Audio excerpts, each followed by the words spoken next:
केंद्रीय गृहमंत्री अमित शहा यांना देवेंद्र फडणवीस यांच्या मनात काय चाललंय हे कळत नाही.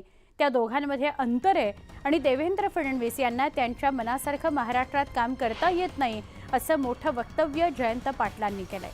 अजित पवारांना तात्पुरतं वेगळं व्हावं, वेगळं लढावं असं कदाचित त्यांना सांगितलं जाऊ शकतं असं जयंत पाटील म्हणाले.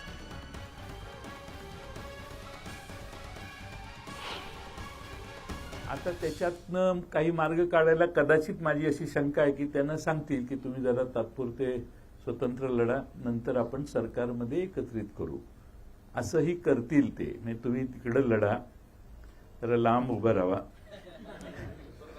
आणि मग निवडणूक झाल्यावर आपण एकच आहे, आपण मित्रच आहोत, असं कदाचित समजूत घालतील. मला माहित नाही नक्की काय होईल.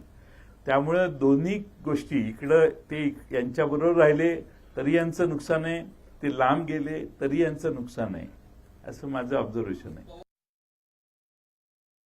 देवेंद्र फडणवीसांच्या मनात काय चाललंय हे कळत नाही. त्या दोघांच्यातच एवढा अंतर आहे आणि देवेंद्र फडणवीसांना कामही करता येत नाही महाराष्ट्रात त्यांच्या मनासारखं,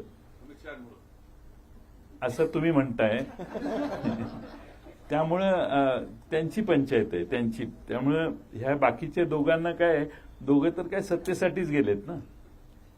सत्तेशिवाय दुसरं, सत्ता आणि एक जण सत्तेसाठी गेलेत किंवा बाकीचे त्यांचे इश्यूज फार वेगळे आहेत.